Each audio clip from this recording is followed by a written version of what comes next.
ঝর্ণাপুর গ্রামের ধারে এক নদী বয়ে যায়। সেই নদীর পাড়েই থাকে রাহুল, এক সাধারণ কৃষকের ছেলে। আর গ্রামের স্কুলে পড়াতে আসে শহরের মেয়ে মীরা। সকালে গ্রামের পাখির ডাকে রাহুলের ঘুম ভাঙে। দূরে নাগল চলছে, জমিতে তৈরি হচ্ছে ধান বীজ।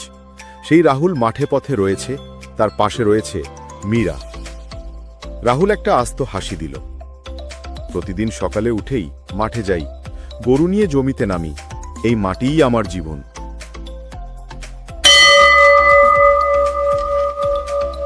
দূরে স্কুলের ঘণ্টা বাজছে। রাহুলের মাঠের পাশ দিয়েই স্কুলে যাই।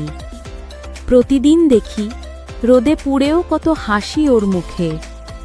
ওকে দেখলে মনে হয় মাটির গন্ধটাই ভালোবাসা।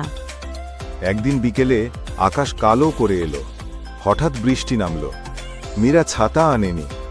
ওরে বাবা, হঠাৎ এমন বৃষ্টি, এখন কি করি?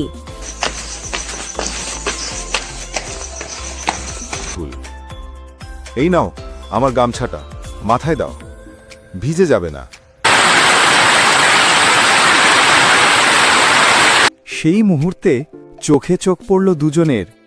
বৃষ্টি থেমে গেল, শুধু হৃদয় শব্দটা বাজতে লাগল। জানি না, মনে হলো তোমাকে ভিজতে দিতে ইচ্ছে করছে না। এরপর থেকে প্রতিদিন দেখা হতো, কখনো নদীর ধারে, কখনো স্কুলের পেছনে। কিন্তু গ্রামের সমাজ চুপ করে থাকেনি। শিক্ষিকা মেয়ে আর কৃষকের ছেলে, এই কি ঠিক? সবাই আমাদের নিয়ে হাসছে, আমি ভয় পাচ্ছি। তুমি যদি চলে যাও আমি কিছু বলবো না, কিন্তু জানো, তোমাকে ছাড়া এই নদীও শুকিয়ে যাবে। না রাহুল, ভালোবাসা তো চাষের মতো, যত যত্ন দাও তত ফোটে। আমি তোমাকে ছেড়ে যাব না। তারপর তারা মিলে স্কুলের পেছনে ফুলের বাগান বানালো। ধীরে ধীরে গ্রামের মানুষও বুঝতে পারল, ভালোবাসা জাতপাত বোঝে না। এই ফুলগুলো দেখো মীরা, প্রতিটা ফুলে তোমার মুখ দেখি।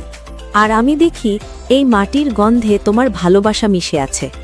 আজও বৃষ্টি নামলে ঝর্ণাপুরের মানুষ বলে, এই বাগানের প্রতিটা ফুলে রাহুল আর মীরার ভালোবাসা ফুটে আছে।